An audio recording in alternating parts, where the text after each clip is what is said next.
Bonjour à tous les amis d'Angoulême et particulièrement de la bande dessinée chrétienne et du jury et puis de toute cette animation qui est faite autour donc de la bande dessinée chrétienne. Alors je suis désolé de ne pas être avec vous aujourd'hui pour des questions un peu de santé, mais tout va bien, rassurez-vous. Et je m'étais proposé, et vous l'envoie donc en vidéo, de faire une conférence sur le thème de l'espérance dans la bande dessinée et en particulier dans la bande dessinée qui n'est pas nécessairement chrétienne, mais qui nous éclaire sur ce que peut être l'espérance. C'est d'autant plus important que nous sommes cette année dans l'année de l'espérance, année sainte, que le pape François a déclarée, et nous allons donc nous éclairer mutuellement sur comment l'espérance est abordée dans deux œuvres majeures. La première, c'est celle d'Hergé, et la deuxième, c'est La Route, une bande dessinée donc qui a marqué beaucoup pour sa présence, son intensité. Voilà, donc je vais illustrer mon propos de quelques vignettes les unes après les autres.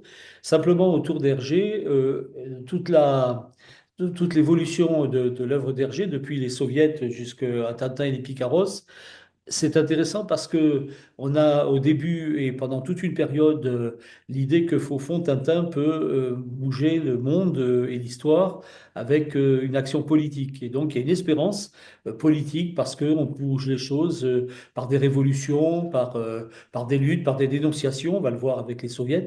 Et progressivement, il va se produire ce qui se produit à la fin, c'est-à-dire dans les Picaros, c'est qu'au fond, on ne peut rien bouger réellement et que la seule possibilité, c'est finalement la relation personnelle et l'amitié qui lie les uns et les autres. C'est le seul moteur d'une espérance, tout le reste n'étant que carnaval, ce que va montrer les Picaros.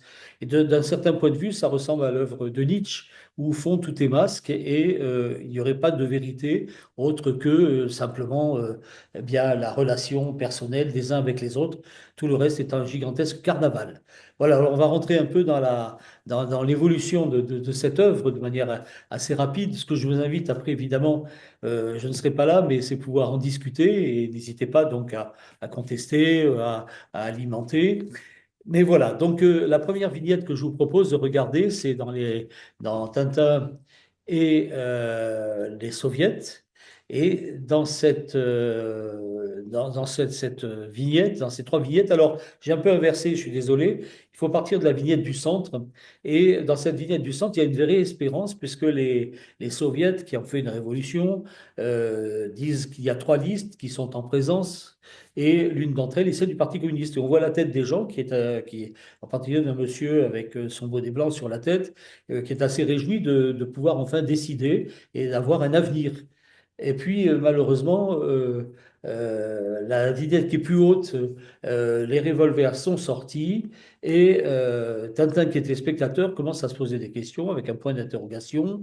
Et les revolvers donc indiquent qu'il va falloir maintenant se décider autrement. Et les têtes commencent à baisser. Et cette espérance est complètement anéantie quand le Soviet suprême va dire personne, je proclame donc la liste communiste votée à l'unanimité. Et donc une espérance complètement déçue et des gens soumis dans leur espérance. Ce qui est intéressant, c'est la désespérance que va dénoncer Tintin dans ces premières vignettes. Ensuite, on a à peu près la même chose dans la vignette suivante. C'est la vignette suivante, donc, nous sommes dans un bourbier infect qui est devenu Moscou. Et on a donc là, effectivement, la constatation par Tintin que les rues sont sales, jonchées de détritus.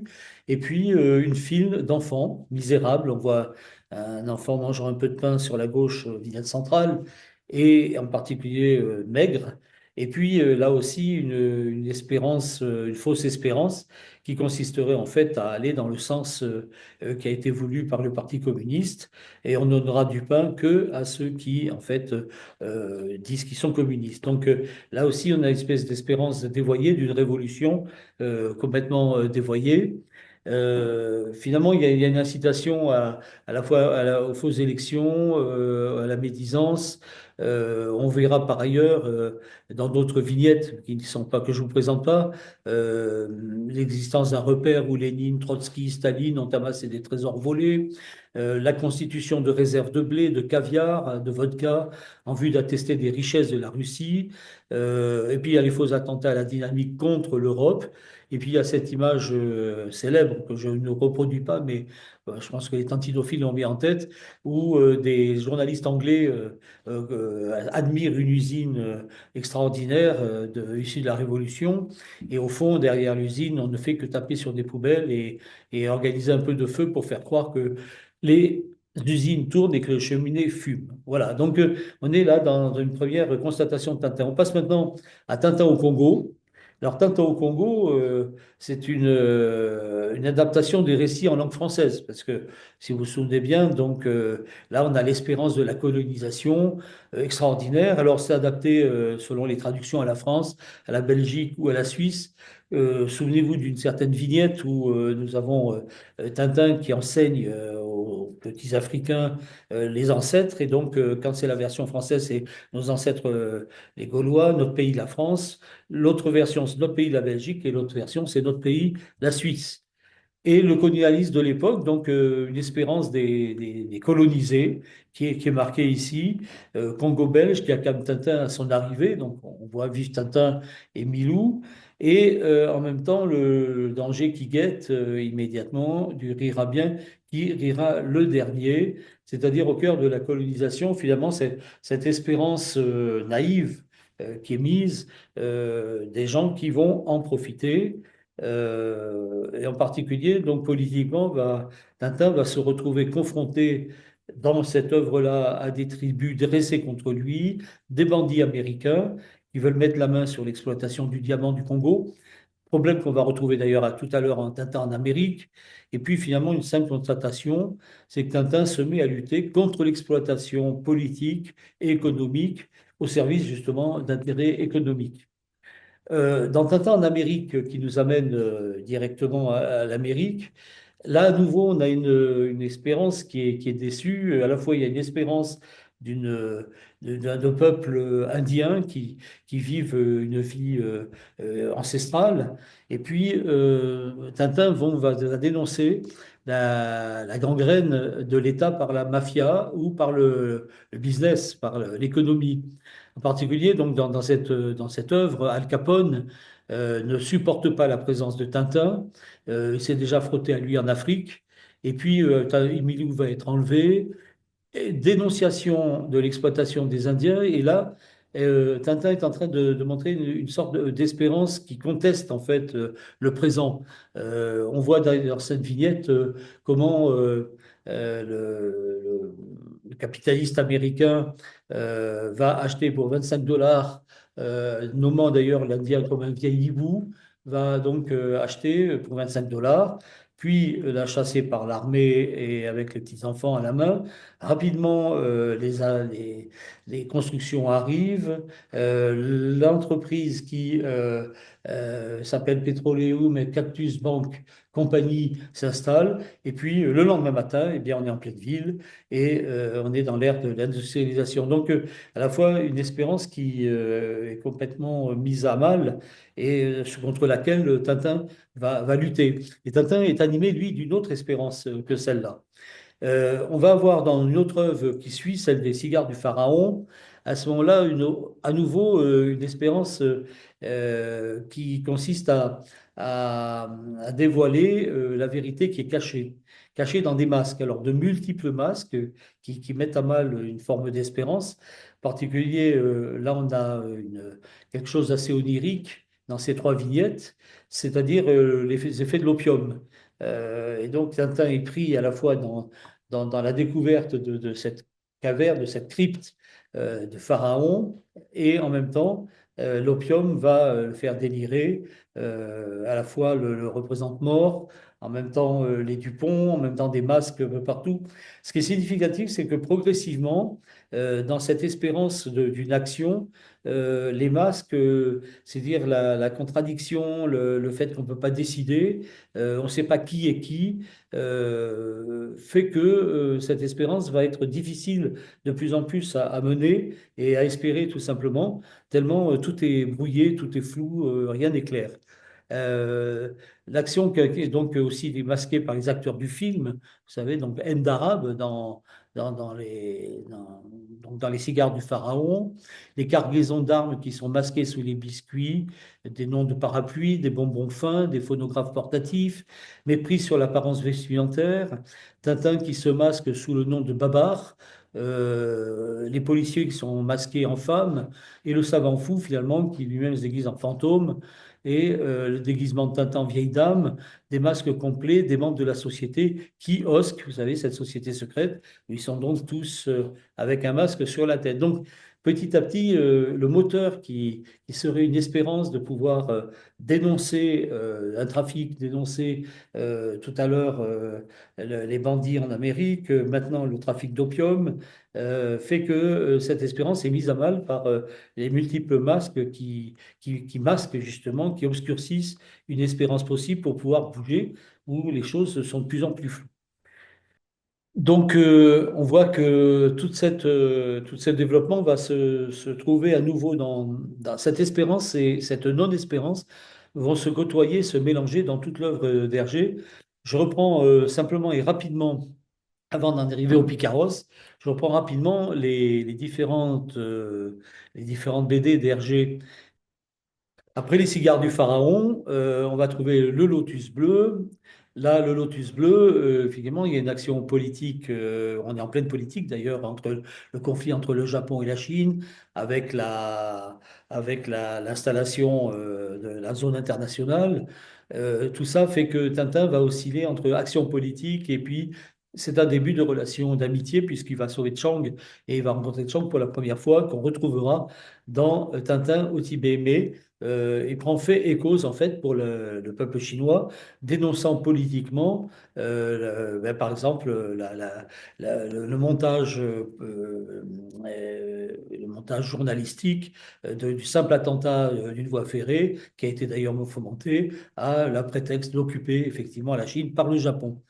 L'oreille cassée, là aussi, on côtoie à la fois la recherche d'un fétiche qui a été volé, et en même temps, Tintin rentre dans un monde politique de révolution sud-américaine, où il va se retrouver lui-même colonel, agir. Donc on est dans un type d'espérance qui est à la fois de pouvoir bouger pour pouvoir retrouver l'objet d'un vol, et en même temps d'une espérance de pouvoir changer quelque chose politiquement, puisque Alcazar lutte contre le général Tapioca. L'île Noire pose vraiment la question aussi politique, mais alors du trafic de fausses monnaies. Là aussi, Tintin va agir très concrètement pour dénoncer et puis surtout démasquer ce trafic de fausses monnaies, avec toujours cette ambiguïté, puisque une des dernières vignettes de l'île Noire va consister à montrer une page de journal, et dans cette page de journal, il y a un petit article assez bizarre qui dit qu'au fond, les billets sont tellement bien imités qu'on ne peut pas distinguer les vrais des faux. Alors, ce qui est quand même étonnant, puisque à ce moment-là, il n'y a ni vrai ni faux. Enfin, où est la vérité? Euh, à nouveau, action politique de Tintin, à son corps défendant, puisqu'il s'agissait d'abord de partir avec le professeur Alambic, et puis finalement, il a un double qui, lui, est un truand, et il va falloir donc permettre au roi Muscar XII de pouvoir retrouver son trône, moyennant la découverte du sceptre qui a été volé, et donc une véritable action politique. On voit d'ailleurs Tintin à la fin décoré dans la grande salle du trône. Je passe un peu plus rapidement. Le crabe aux pinces d'or, là aussi, dans des faux semblants, l'opium caché dans des boîtes de crabes. Donc tout ça fait que petit à petit, le monde du faux, le monde du faux semblant, du masque, est en train de parasiter une espérance possible, au fond, puisque tout ça alimente la désespérance de ceux qui vont consommer de la drogue. L'étoile mystérieuse, là aussi, l'espérance d'une étoile, très mystérieux d'ailleurs, cette BD d'Hergé, où on espère, là, et on ne saura pas en quoi ce champignon va permettre quelque chose de nouveau, mais au prix là aussi d'une lutte politique entre les États-Unis et la Fédération européenne donc de sciences qui était menée par Haddock et Hergé. Le secret de la licorne, la recherche d'un trésor, là aussi, alors là on est dans une espérance perdue, un retour dans le passé, et toujours pareil, au fond, l'espérance elle est à portée de main, alors qu'on va la chercher au bout du monde. Là elle était enfouie dans le globe de la crypte, et il y a une espérance finalement à décrypter qui n'est pas nécessairement une aventure au bout du monde, mais qui est de mettre le doigt au bon endroit pour pouvoir accéder. Alors, une espérance qui devient concrète, c'est que le château de Moulinsart, là, enfin, peut être acheté. Pareil pour le temple du soleil et les sept boules de cristal. Là aussi, il y a l'espérance d'un monde perdu. Cette espèce, comme un monde perdu qui est caché derrière une cascade,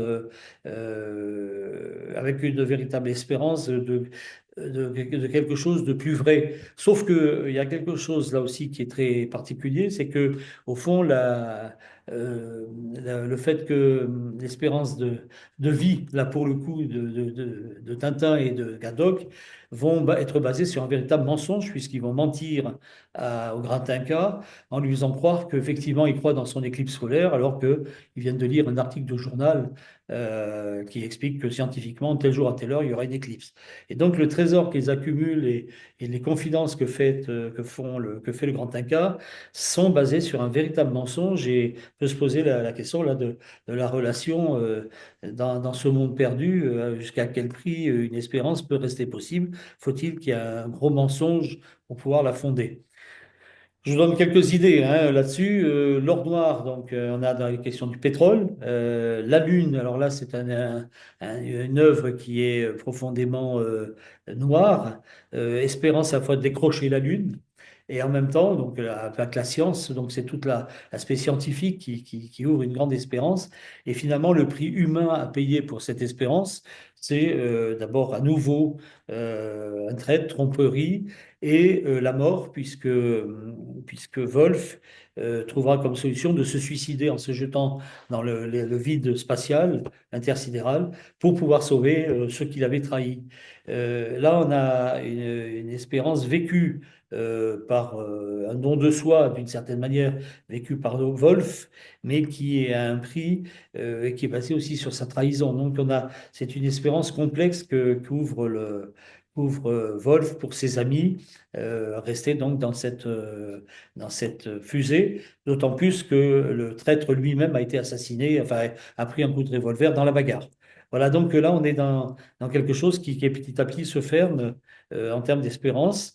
Il va s'agir d'aller délivrer Tournesol, et là on a commencé un tournant où les relations politiques ou scientifiques ou économiques, qui étaient une espérance possible, se tournent petit à petit toujours dans un monde politique, mais dans la relation avec un être humain, un seul, c'est le tournesol, qui va s'agir d'aller délivrer dans une dictature quand même. Donc on a à la fois cette espérance qui est bafouée par une dictature de tout un peuple, et ce qui va être le moteur, c'est pas tant de bouger la dictature que d'aller sauver leur ami, le professeur Tournesol.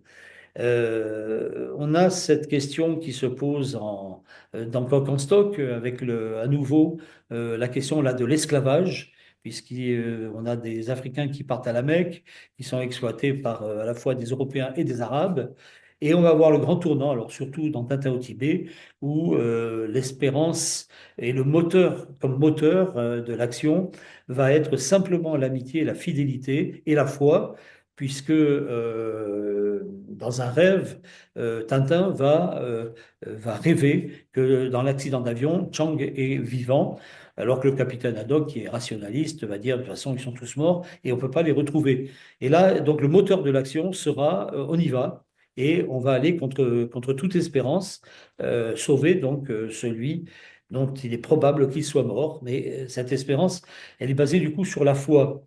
Et du coup, là, c'est intéressant parce que dans un contexte chrétien, regarder l'espérance suppose effectivement une foi profonde comme point de départ.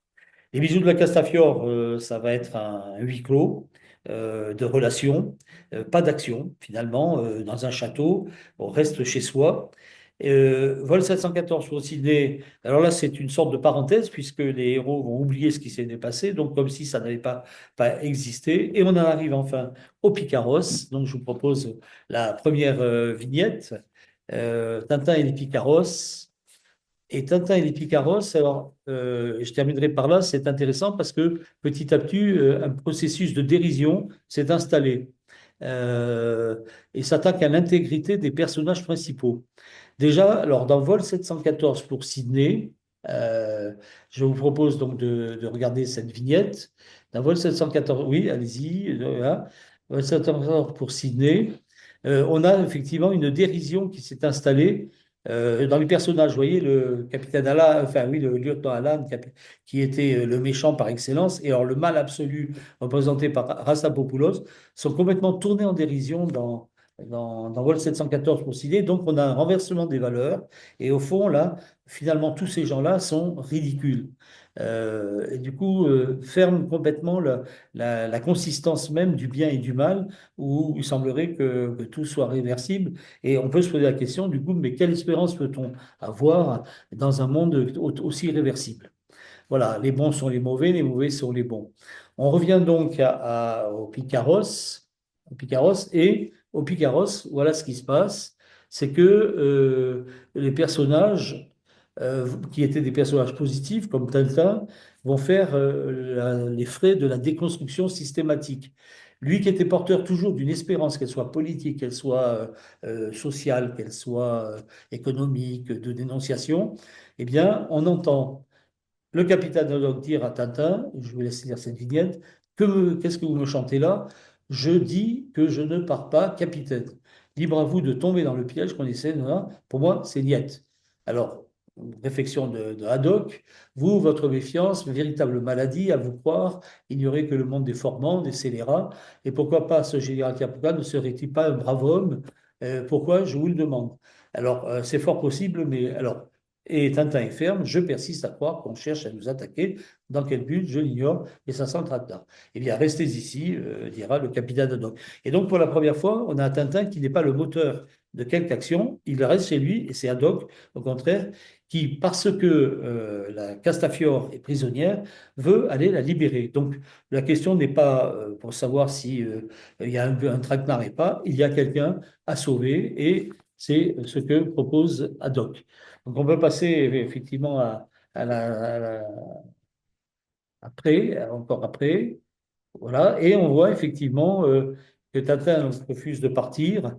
Euh, D'ailleurs, Tintin avait déjà changé de vêtements, il était en jean, alors que d'habitude en pilote de golf. Au début des Picaros, il a un casque, il y a le signe de la paix. Nestor, lui, est amateur de whisky, les couteaux portent. Le général Cazard, lui, est forcé de ne pas respecter les coutumes révolutionnaires. Il se voit affublé d'ailleurs de Madame Alcazar, Peggy, qui est acariate et insupportable. Or, le bras révolutionnaire que nous connaissions, au fond, son couple est absolument ridicule. Et Madame Séraphin Lompion se voit, elle, privée de carnaval. Alors, eux qui étaient dans le carnaval, eux, pour le coup, se voient privés de carnaval. On a une passivité, alors ça c'est quand même intéressant, presque totale de Tintin, qui subit des événements. Tintin et Haddock n'essayent pas de changer quoi que ce soit au problème fondamental qui se trouve au San Théodoros. Il y a le tiers-monde, il y a les bidonvilles. Leur seul vrai but, ce sera de réunir finalement une famille qu'ils connaissent dans leurs relations et d'aller donc retrouver l'unité en sauvant la Castafiore. Donc, une fois que la révolution sera faite, les héros n'ont qu'une seule aspiration, c'est de rentrer au plus vite chez eux. Donc, la Castafiore a été empêchée de chanter, et les Dupont eux-mêmes d'ailleurs sont condamnés injustement. La séquence fondamentale du carnaval fait intervenir beaucoup de références. On a les aventures dans le défilé, des cow-boys, des Écossais, des Noirs, des Chinois, des têtes de vache, des boules de cristal, et puis des héros d'autres bandes dessinées, Groucho Parks, Mickey Mouse, Astérix, Donald, les trois petits concheurs de Disney, Snoopy. Et finalement, cette atmosphère de carnaval de la séquence finale va être emblématique. C'est le renversement complet des rôles amplifié par l'alcool qui coule à flot. Donc il y a à la fois un mélange de joie et de tristesse, de travestissement, de masque, et le carnaval va être lourd de sens comme symbolique et va poser une vraie question sur finalement est-ce qu'une espérance est possible? Est-ce que la Castafiore le sait? Elle est une professionnelle du spectacle et finalement, c'est un mauvais théâtre et elle est toujours au théâtre. On voit donc le déchaînement politique du commissaire politique. Vos documents sont, silence, dit-il, et elle s'en rit, et je ris parfaitement, et je ris, et je ris, et alors elle crève à nouveau l'écran. D'ailleurs, elle aura une phrase assez comique quand elle dira finalement, vous n'avez pas honte de vous prendre vous prendre ainsi contre une femme, je vais me plaindre à la Ligue des droits de l'homme. Voilà. Donc, elle est complètement dans le dérisoire et finalement, à les charges retenues contre elle, elle ne peut s'empêcher de rire et de jouer finalement son rôle habituel. Donc, on est vraiment dans une aventure de carnaval. Pour une espérance, alors ça pose une vraie question, parce que les héros sont fatigués, manifestement, Tintin ne veut pas bouger, finalement, il va finir par venir, et la vie ne serait qu'une comédie. Voilà. Et je vous disais tout à l'heure, une certaine tournure nietzschéenne de toute cette évolution, où au fond, il n'y a pas de vérité. Ce sont des masques qui se remplacent les uns les autres. Il y avait déjà beaucoup de doubles dans l'œuvre d'Hergé, hein. Je parlais du professeur Salambic et de son frère jumeau, qui était un truand. Souvenez-vous des frères Loiseau, souvenez-vous des Dupont, dont l'un est le double de l'autre, sans être même des frères. On a une multiplicité comme ça de doubles, sans compter les oiseaux, comme le perroquet qui dédouble lui-même toutes les paroles en les répétant. Et donc, il y a vraiment une question d'un pessimisme ultime dans la dernière image. Donc, ou Tapioca ou Alcazar dans les bidonvilles. Voilà, Tapioca ou Alcazar dans les bidonvilles. Au fond, rien n'a changé. Début de la bande dessinée, là, ils vont atterrir. Qu'est-ce qu'on voit? On voit effectivement, ils vont atterrir dans une belle ville avec un contraste. Et Viva Tapioca, attaché aux ceintures, deux soldats dont les casques d'ailleurs rappellent les soldats nazis, et dans un bidonville. Et l'image suivante va être exactement la même, fin de l'histoire. On redécolle. Qu'est-ce qui a changé? Rien, sauf le dictateur. Et les casquettes, qui sont plutôt des casquettes cubaines de Fidel Castro, et le bidonville est le même, et finalement, c'est une tristesse. Voilà. Alors, du coup, ce que je vous invite à voir, c'est il y a une véritable espérance. Il y a une véritable espérance. Cette espérance, elle est basée sur la décision personnelle, non pas nécessairement de vouloir changer le monde, mais d'agir parce qu'on espère effectivement que une action va pouvoir libérer quelqu'un dans une relation d'amitié très forte. Finalement, est-ce que le fait qu'il n'y ait pas de vérité en général, est-ce que ça amène une désespérance ou est-ce que, au contraire, il faut fonder quelque chose qui puisse quand même changer le monde? Euh, Est-ce que finalement, on aurait un oignon qu'on épluche, comme disait l'autre? Finalement, l'action, le monde ne serait qu'un oignon qu'on épluche et il reste rien à la fin de l'oignon, sauf qu'à la fin, on pleure. Voilà. Mais quand on a épluché un oignon, on finit par pleurer et il reste plus rien. Voilà donc ce que je voulais vous proposer comme méditation, enfin comme réflexion sur cette évolution de l'EFDRG, à la fois la possibilité de bouger le monde et en même temps donc quelque chose qui serait plus de l'ordre de Coëlette, tout est vanité, qu'est-ce qu'il peut y avoir de nouveau sous le soleil, tout ce qui s'est fait se fera encore. Est-ce que c'est une désespérance? Non, avec cette forte amitié que montre Tintin vis-à-vis de Chang, vis-à-vis de la Castafiore, même s'il n'avait pas envie de bouger, et qu'au fond, ce sera ça le moteur de l'histoire. C'est pour un seul ça vaut la peine d'espérer. Voilà donc pour l'œuvre d'Hergé, et je vous propose de prendre quelques instants et nous allons passer maintenant à une forme d'espérance dans ce monde un peu noir et pas et incertain qui est manifesté donc par le livre qui s'appelle La Route, la bande dessinée qui s'appelle La Route, a été dessinée par un Manu Larsenet et qui est tiré donc d'un roman qui s'appelle La Route. Alors, c'est un roman et une bande dessinée qui est assez noire. Je vais vous la présenter en quelques instants. Cette bande dessinée date de 2024. C'est une histoire post-apocalyptique qui raconte les histoires, donc les aventures d'un père et de son fils dans le monde. Et dans ce monde est détruit. Quelques survivants se terrent et ne pratiquent pas de meurtre. Ils pratiquent au contraire le meurtre et le cannibalisme. Donc on est dans une histoire très noire. Les deux protagonistes, donc le père et son fils, marchent inlassablement sur des routes, essentiellement des vieilles autoroutes couverte de cendres, assommés par un ciel gris sans espoir et poussant un caddie contenant toutes leurs possessions. Alors j'ai pris cette bande dessinée parce que effectivement on est dans quelque chose qui pourrait ressembler d'ailleurs à, à ce que Hergé a fait faire à Tintin par rapport à Chang, c'est-à-dire cette relation d'un adulte avec un jeune.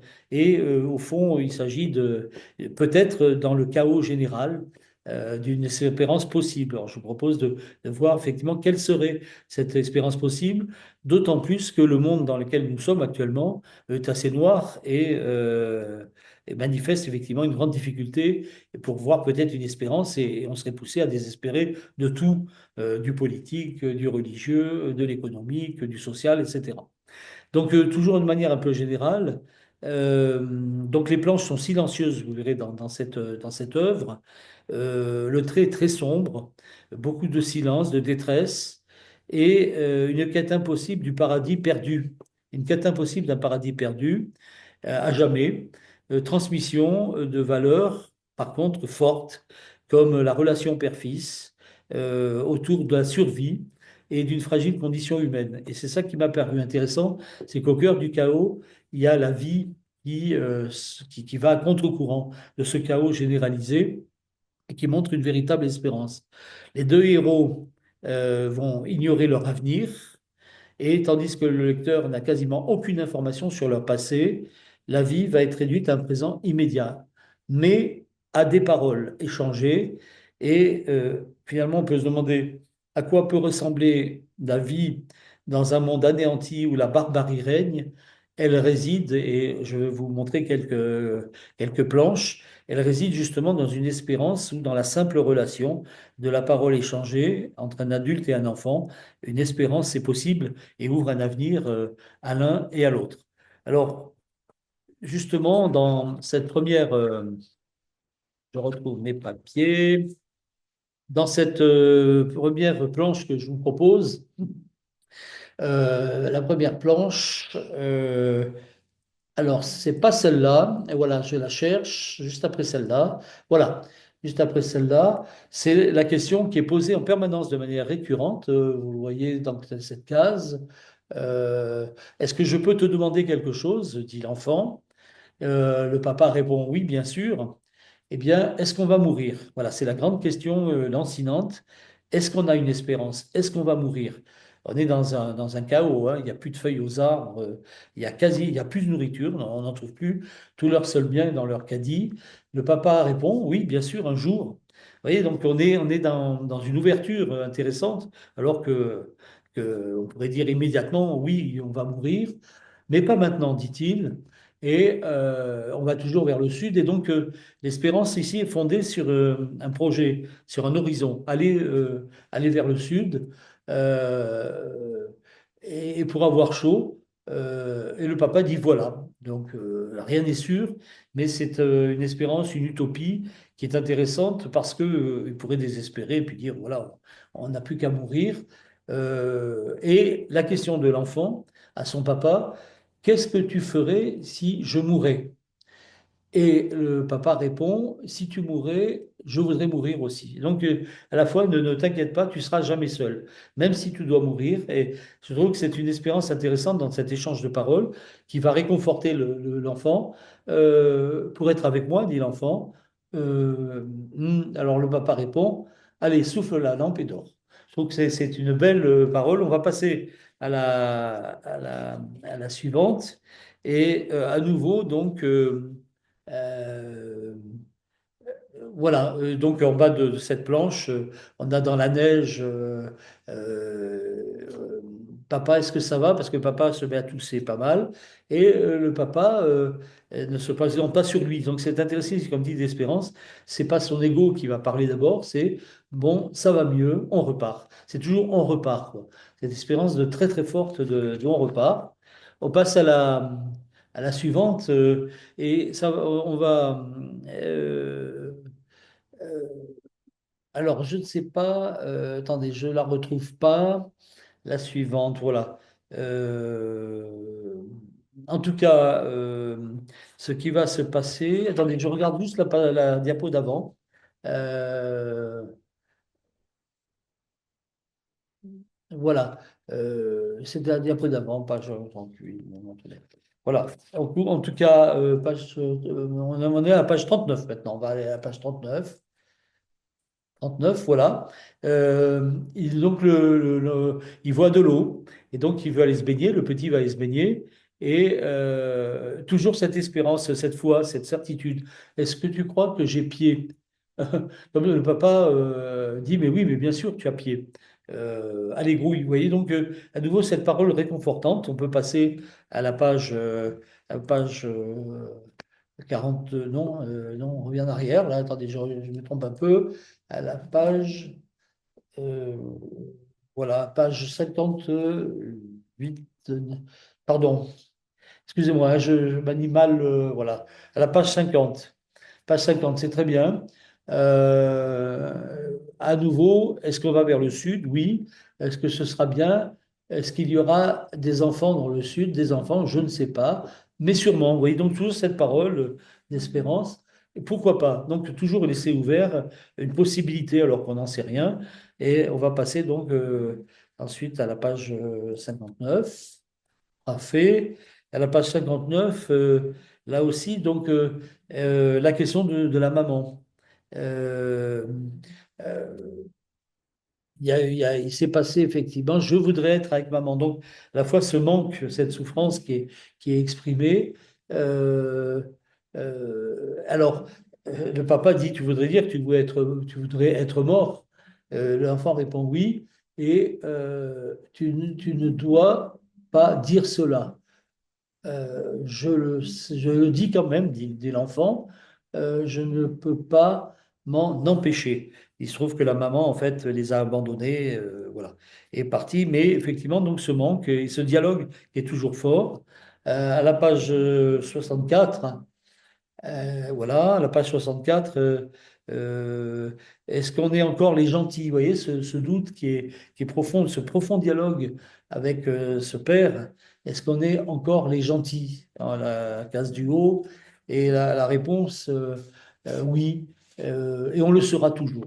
Donc alors là, il y a aussi une foi, une certitude et une affirmation qui d'ailleurs à la fois est très forte dans la foi et en même temps manifeste une forme d'amour très profonde, tout ça basé sur un futur. Oui, on le saura toujours.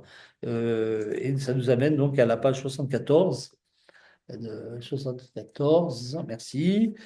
Papa, donc c'est quoi nos objectifs à long terme? Page 74, et voilà. Quels sont à long terme? Et il n'y a pas de réponse. Voilà, il n'y a pas de réponse. Le père préfère là aussi manifester une forme d'espérance, mais c'est pas un espoir facile.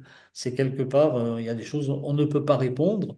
As-tu bien entendu? C'est toi qui l'as dit. Quand? Il y a longtemps. Qu'est-ce qu'il a dit? Ben, il a dit que il ne se souvient plus. Voilà, donc c'est un très beau dialogue justement de respect et en même temps de ne pas se bercer d'illusions. L'espérance n'est pas de se bercer d'illusions, euh, qui nous amène à la page 81. Cette page 81, toujours Pareil, donc marcher, marcher, et à nouveau cette promesse, jamais je ne te laisserai dans les ténèbres, tu le sais. Jamais je ne te laisserai dans les ténèbres, tu le sais en bas de la page. Euh, à nouveau, donc, cette affirmation forte qui donne la vie, finalement. Page 82 qui est suivante, tu crois que euh, voilà, tu crois que je te mens parce que évidemment, ce dialogue toujours d'espérance finit par faire dire à l'enfant est-ce que vraiment il y a une espérance au fond Et donc dans cette planche que je voulais t'invite à découvrir, le père donc tu crois que je te mens et le papa dit mais on ne va pas mourir. Et l'enfant dit c'est beau cette dernière vignette en bas à droite, alors d'accord, c'est toujours. Alors d'accord, c'est sérieux. Le père en dit pas plus, mais c'est une expérience mesurée, affinée comme une dentelle, quoi. Page 119. Page 119, on va passer. Voilà, page 119. Euh, on a. Ah oui, alors pardon, je reviens à la page 107, excusez-moi, juste avant. Page 107, il y a une question sur Dieu. Euh, à un moment donné, il est dit, tu crois qu'on devrait remercier les gens parce qu'ils ont trouvé une maison où il y avait de la nourriture, bizarrement enfouie. Et donc, il est dit, euh, merci, donc il fait une prière, merci pour cette nourriture, chers amis, pour cette nourriture et toutes ces choses. Euh, voilà. Et donc, voilà, la question de Dieu va apparaître. Alors, je ne la retrouve pas. Page 107, elle est là. Euh, voilà, c'est une bonne idée. Remercier ces gens, toutes ces choses. Et, eh ben, c'est pas là, mais vous verrez tout à l'heure, ça va réapparaître. Voilà. Page 119. Il y a l'enfant va insister pour donner de la nourriture à quelqu'un qui la demande. Euh, et vous devriez le remercier. Moi, je ne vous aurais rien donné, dit le papa. Alors que l'enfant veut partager quelque chose de cette nourriture, mais finalement, ce partage, le père va l'accepter. Moi, j'aurais. Et pourquoi l'a-t-il fait? Moi, je lui aurais jamais donné ma part. Voilà. Et alors, la question, c'est est-ce qu'il croit en Dieu? Je ne sais pas à quoi il croit. Ça lui passera. Mais manifestement, le gosse est animé de quelque chose d'intérieur extrêmement profond. Euh, et le vieillard, dites-lui qu'il n'y a pas de Dieu et que nous sommes ses prophètes. Ça, c'est Nietzsche qui dit ça, c'est une phrase provenant de Ainsi parlait Zarathustra, de l'œuvre de Nietzsche. Il n'y a pas de Dieu. Ce que ne croit pas le petit, il est animé d'une flamme intérieure, et ainsi que son père d'ailleurs, et à tous les deux. Donc, il y a cette question de Dieu qui effectivement plane à travers tout ce chemin. Euh, à nouveau, page 124, tu ne vas pas mourir, papa. Alors là, effectivement, le papa est malade et il dit non. Page 124, est-ce que tu vas pas mourir? Il dit non, je ne vais pas mourir. Euh, et à la page 137, voilà, allonge-toi. Et le papa est en train de mourir. Euh, euh, ne t'en fais pas, bien sûr que non. Ma place est toujours avec toi. Tu dois reposer maintenant. Alors d'accord. Voilà, le papa dit ça encore pour apaiser son fils. On voit cette belle image pleine d'espérance où il couvre son fils, il le réchauffe. Ce qui nous amène donc à la page 139, voilà, où il reste une seule balle qu'il va transmettre à son fils pour pouvoir se défendre. Quoi qu'il arrive, je serai toujours avec toi. Je ferai ce que j'ai promis. Je ne t'enverrai pas seul dans les ténèbres. Voilà, donc une espèce d'espérance très forte. Et bien 152. Tu verras, même si je ne suis plus ici, tu pourras encore me parler et je te parlerai. Et je t'entendrai, dit le gosse, avant que son père meure. Il dit, il faut que tu fasses comme si c'était une conversation que tu imagines et tu m'enterreras. Et tu m'entendras. Et tu m'entendras.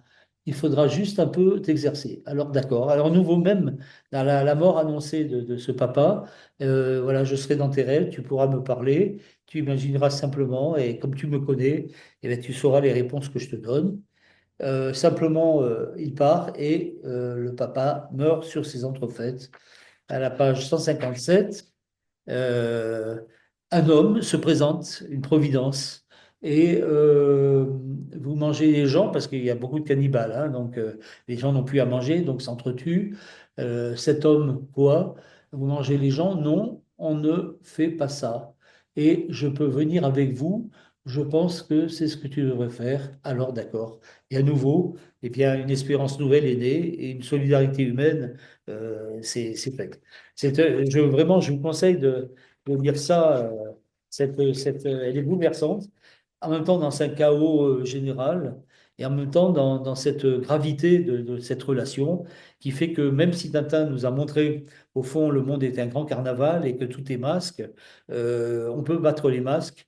Et à un moment donné, cette espérance, elle est très, très forte, parce qu'un homme, deux hommes, un père et son fils, un troisième homme, sont capables en même temps dans une parcelle de donner une parcelle d'humanité et de vie, alors que tout semble perdu. C'est cela l'espérance chrétienne et c'est l'espérance à laquelle on est amené à vivre cette année. Si d'aventure, vous qui êtes en train de m'écouter, vous êtes des chrétiens, vivez cette espérance comme une ultime chance qui est donnée à notre vie. Voilà, je vous souhaite une bonne soirée. N'hésitez pas à parler, j'étais un peu long, mais il y a beaucoup d'espérance et de désespérance mêlée. La question, c'est de abattre les masques et tout simplement d'être en vérité dans la relation avec les autres. Bonne suite de votre festival.